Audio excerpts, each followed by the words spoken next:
One of the greatest lessons I've learned in my life is to live every day to the fullest. Because before you know it, you'll look back and wonder where the time went.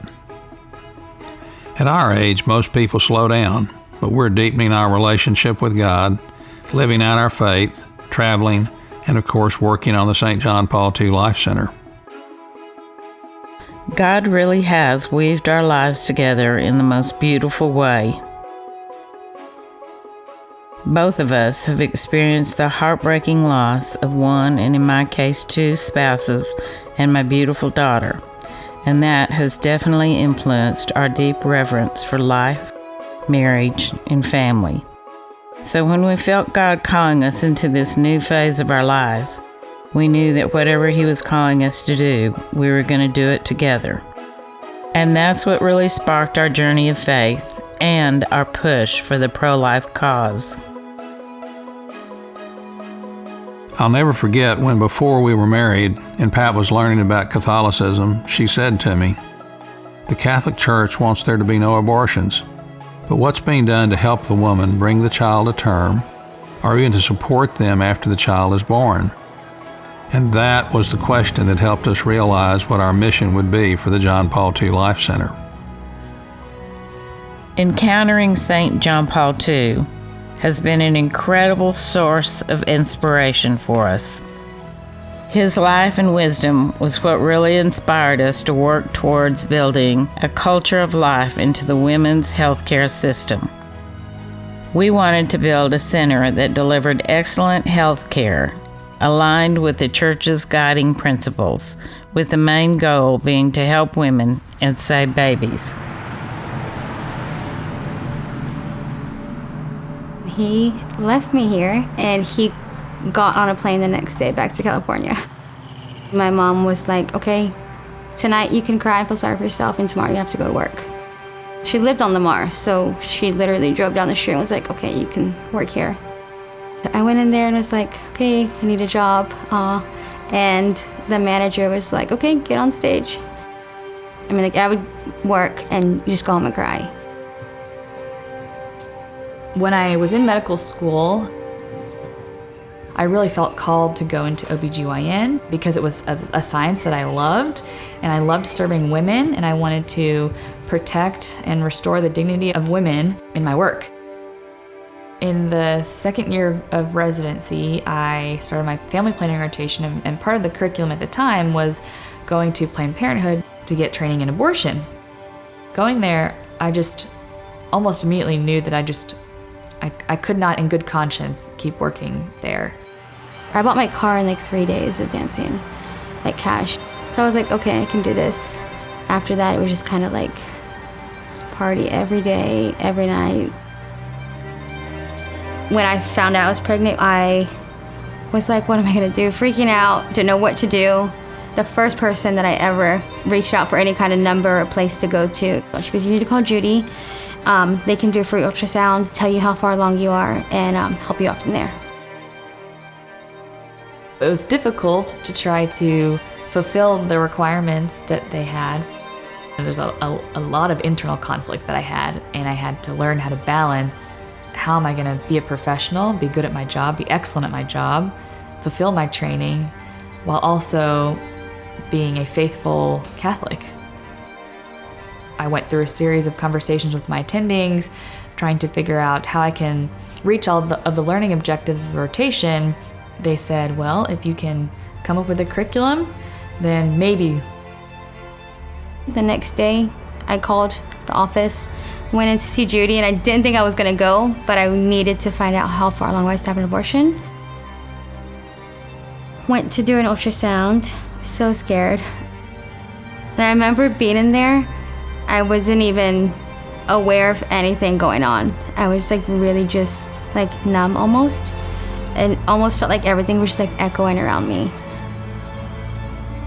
Dr. Kate told me that Kennedy now had gastroschisis and that her intestines were outside her body. Okay, here's another reason why I need to have an abortion. He told me it was nothing that couldn't be fixed. He said she won't have any problems.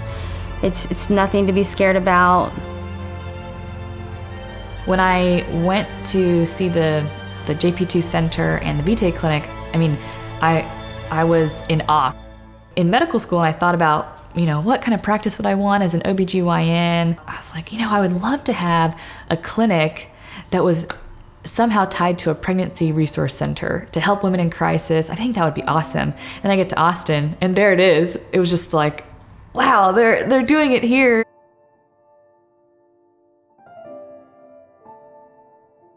I wrote the curriculum, got in contact with Dr. Calamarides at the Vitae clinic and said, these are what they're requiring of me.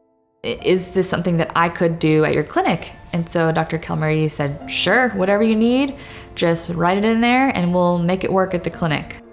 Judy, she sat there with me maybe 5-6 minutes, just in quiet, just didn't say anything, didn't have me talk anything. And she said, so what do you want to do?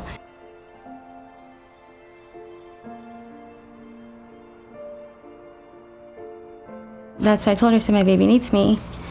I don't know, I just felt like something inside me was just like, I can't have an abortion. I need to have this baby. I felt like with Judy, it was just like, I don't know, just like, I guess your mom hugging you and saying it's okay. It was almost just like, okay, I'm safe here.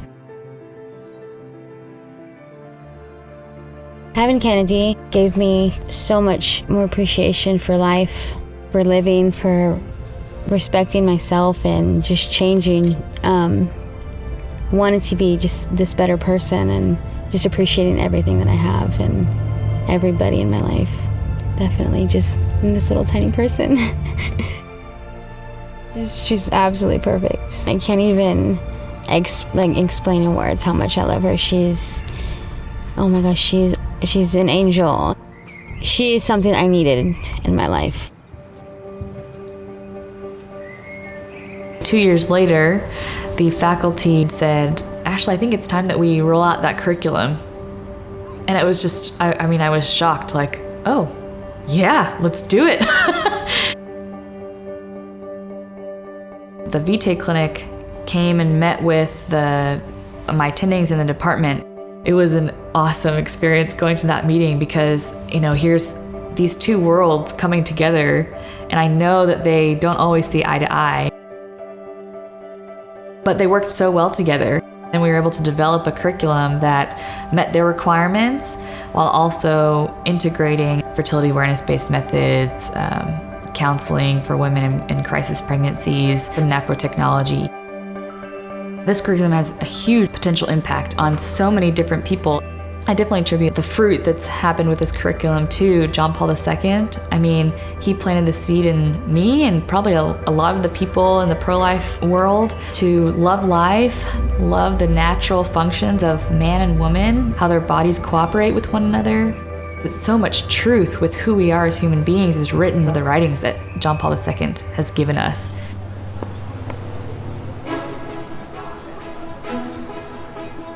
When he became Bishop of Krakow, this became his private chapel. He had his table over there, little black table, and he would come here to write here his preachings. He was writing his letters here, and many of his essays on theology, on ethics, they were written here because he enjoyed working in the presence of our Lord. Anyone who lived during the time of Pope John Paul II surely saw the impact that he had around the world. Growing up in Poland during World War II, John Paul II witnessed some of the worst abuses to humanity the world has ever known. So as Pope, he was determined to open the eyes of the world to the value of human life and the monumental importance of the relationship between man and woman and the family. Since 2010, the JP2 Life Center has been operating the Vitae Clinic, offering women natural OB-GYN health care and fertility care, as well as pregnancy help services for women in need, providing sonograms and personal in-depth support that values the whole woman and child. Our comprehensive program is linked to clinical services, provides family-oriented education and instruction on the medical science of natural procreative technology. It provides material assistance to mothers and children and undertakes projects that enrich the lives of future generations.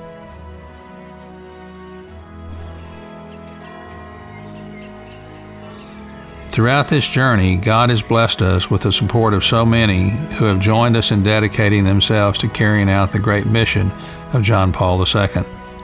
It's an honor to share this with you, and we can't wait to see how our center's mission will continue to be fulfilled for years to come.